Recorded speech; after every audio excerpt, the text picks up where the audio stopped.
할렐루야. 11월 2일 화요일입니다. 욥기 16장 18절부터 17장 5절까지 말씀을 읽고 은혜 나누도록 하겠습니다. 땅아, 내 피를 가리지 말라. 나의 부르짖음이 쉴 자리를 잡지 못하게 하라. 지금 나의 증인이 하늘에 계시고 나의 중보자가 높은 데 계시니라. 나의 친구는 나를 조롱하고 내 눈은 하나님을 향하여 눈물을 흘리니 사람과 하나님 사이에와 인자와 그 이웃 사이에 중재하시기를 원하노라. 수년이 지나면 나는 돌아오지 못할 길로 갈 것임이니라. 나의 기운이 쇠하였으며 나의 날이 다하였고 무덤이 나를 위하여 준비되었구나. 나를 조롱하는 자들이 나와 함께 있으므로 내 눈이 그들의 충동함을 항상 보는구나. 청하건대 나에게 담부물을 주소서. 나의 손을 잡아줄 자가 누구니까? 주께서 그들의 마음을 가리어 깨닫지 못하게 하셨사오니 그들을 높이지 마소서. 보상을 얻으려고 친구를 비난하는 자는 그의 자손들의 눈이 멀게 되리라. 아멘. 어제 묵상했던 말씀에 이어서 욥의 탄식이 계속해서 이어지고 있습니다.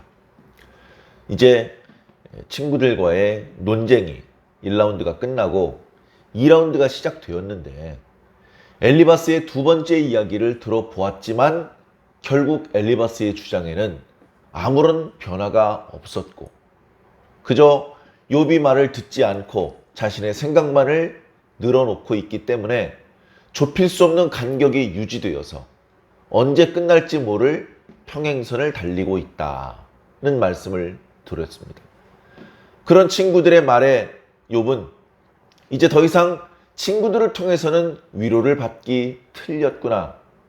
친구들을 통해서는 오히려 마음의 고통이 가중되고 마음의 상처가 더욱 심해질 뿐이라 그렇게 이제 느꼈기 때문에 욥은 더 이상 친구들에게 아무런 기대를 걸지 않고 욥의 마음을 하나님께로 향하기로 했다. 그런 말씀을 드렸습니다. 오늘 말씀은 그 말씀의 내용에 이어지는 말씀입니다. 나의 땅아, 내 피를 가리지 말라. 욥이 가지고 있는 생각은, 그리고 성경이 말씀해 주시고 있는 뜻은, 억울한 자가 피를 흘리면, 죄 없는 자가 피를 흘리면 그 피를 하늘이 보고 하늘이 개입하셔서 그 억울한 죽음에 대하여서 원한을 풀어주신다.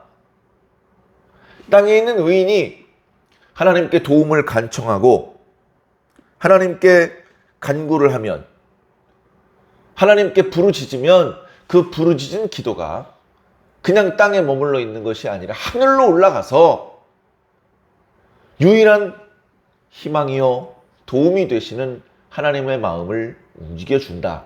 그런 생각을 가지고 있습니다. 그런데 지금 욥은 꽤 오랫동안 억울한 피를 흘리고 있고 꽤 여러 번 하나님을 간절히 찾아 부르짖었는데도 불구하고 하나님께서는 개입하지 않으시고 도움을 베풀 기미가 보이질 않습니다. 왜 그럴까? 땅이 내가 흘린 피를 덮어버렸어. 하늘에서 더 이상 보이지 않게.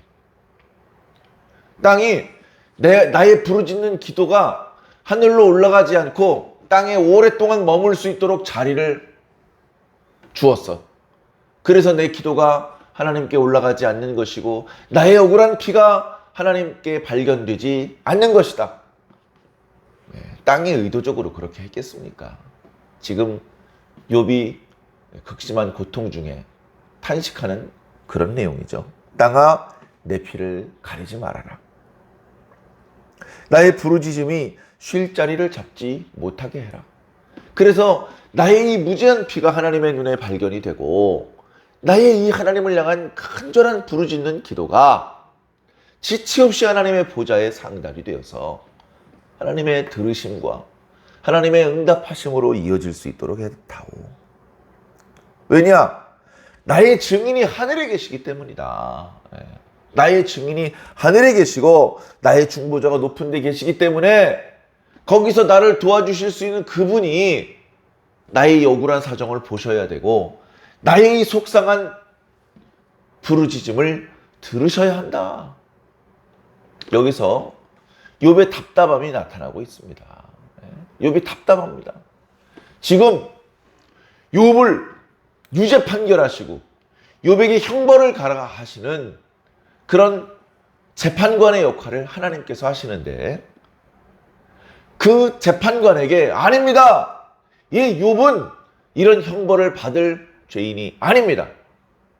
이 욥에게 당장 그 형벌을 거두어 주시고 저의 상처를 치료해 주시고 저의 마음을 위로해 주시고 저에게서 빼앗았던 모든 것들을 다시 회복시켜 주시옵소서. 이렇게 욥의 편에 서서 증언을 하고 변론을 해줄 수 있는 중보자가 역시 하나님이라는 겁니다. 욥은 죄인처럼 법정에 피고로 끌려왔습니다. 그런데 욥을 고발하시는 분도 욥의 죄가 무죄라고 입증해 주시는 분도 다 하나님이라는 것이죠. 그러니 풀리지 않는 수수께끼고 풀기 어려운 매듭인 것입니다. 그래, 이 벌어지는 모든 고난이 우연히 생긴 일이 아니고 하나님께서 주시는 것이다 라는 것을 깨달았던 욥은 이 문제를 해결해 주실 수 있는 분도 오직 하나님뿐이라는 것을 마음속으로 느끼고 있습니다. 처음에는 자신의 생일을 저주했고 처음에는 그저 탄식만을 늘어놓았지만 욥의 탄식은 이제 곧바로 하나님을 향한 간절한 기도로 바뀌고 있는 것입니다.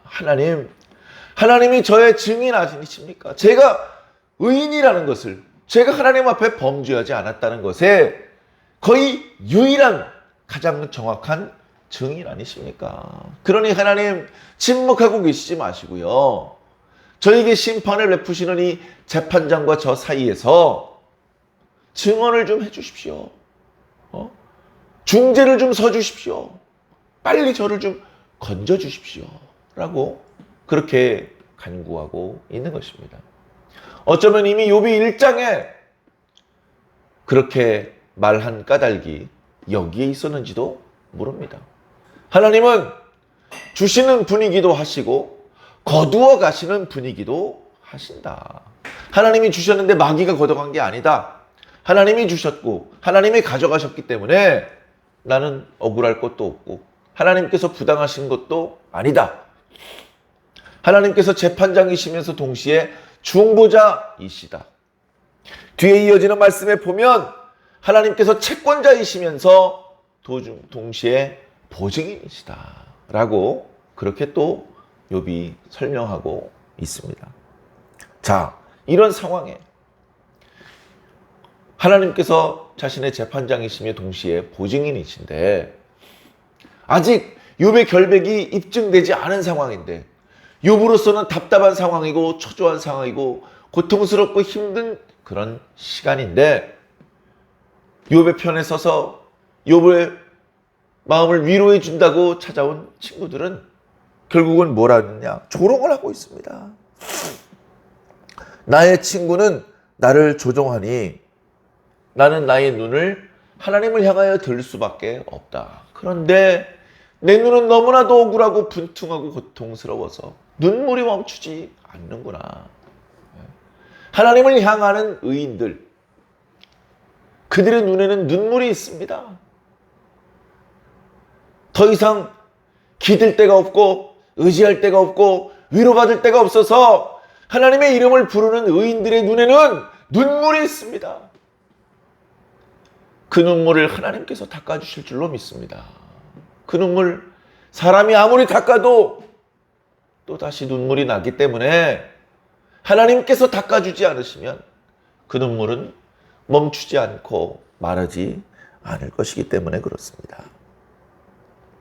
사람과 하나님 사이에서, 인자와 그 이웃 사이에서 중재하시기를 원하노라.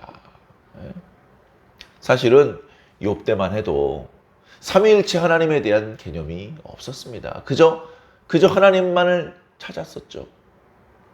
그러나 우리가 잘 아는 것처럼 우리 구주 예수 그리스도께서 하나님과 우리 사이에서 중보자가 되시고 우리의 연약함을 대신해서 형벌을 감당하시며 고통 중에 있는 당신의 자녀들을 위해서 기도해 주시고 그들이 그 고통 가운데서 빠져나올 수 있도록 지금도 우리를 위해서 기도해 주고 계십니다. 얼마나 감사합니까?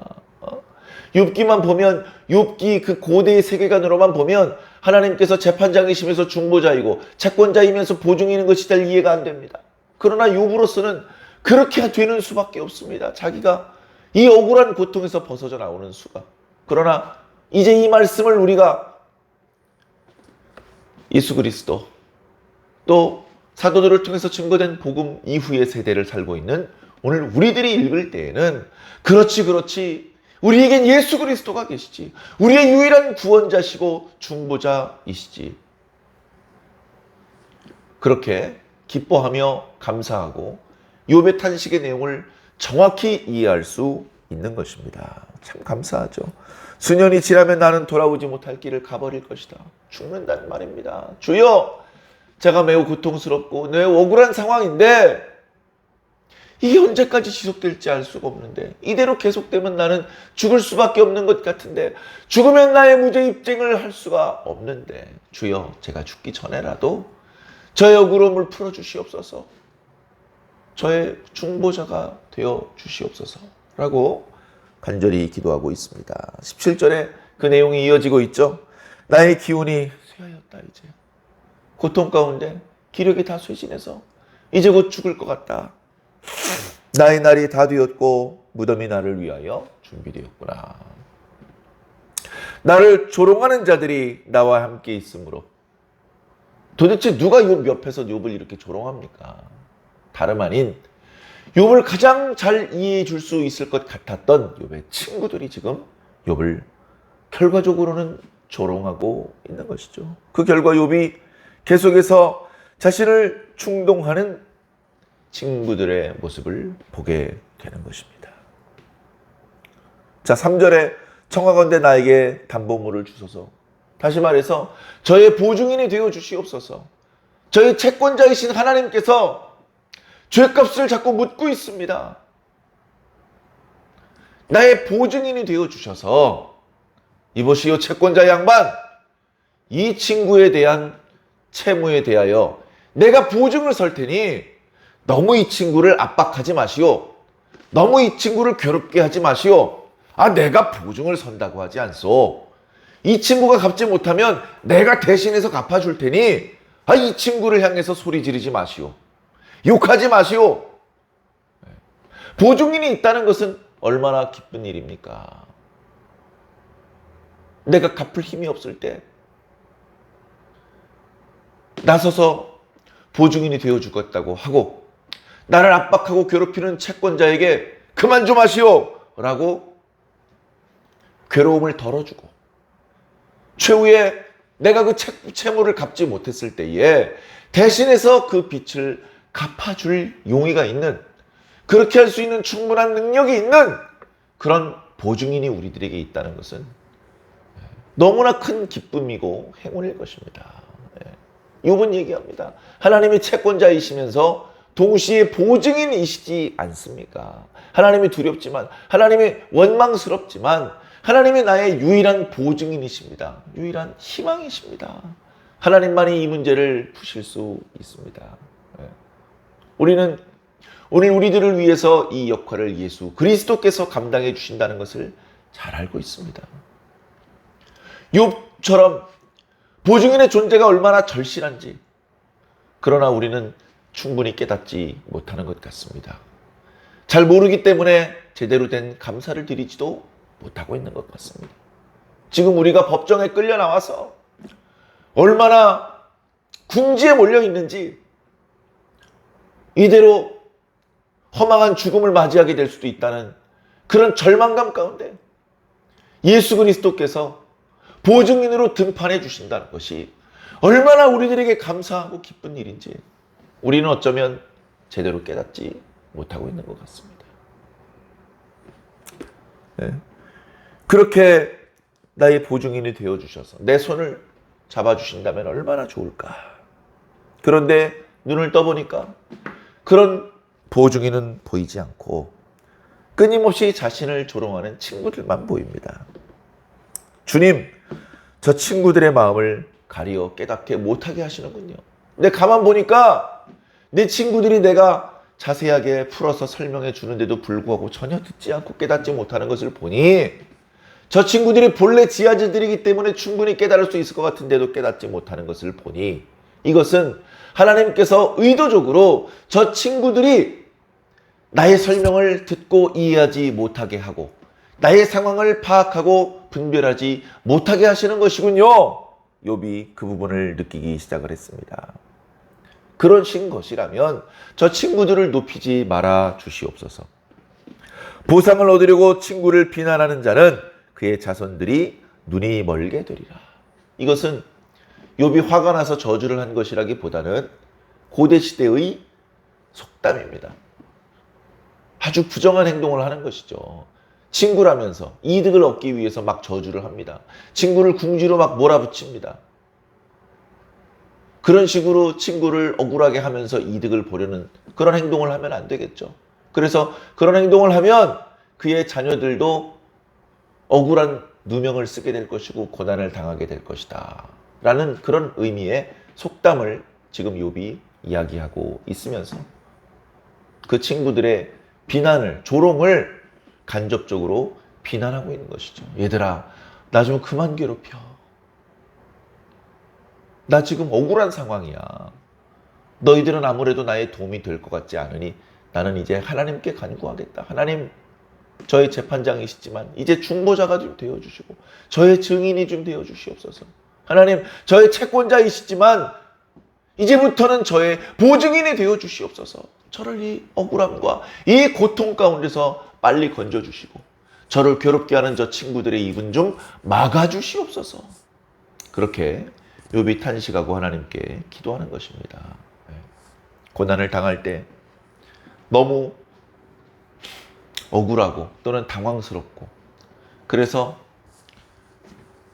빨리 주님께 우리의 고개를 들지 못하고 시선을 돌리지 못하고 탄식하고 원망하고 이렇게 시간을 보내는 경우도 많이 있습니다.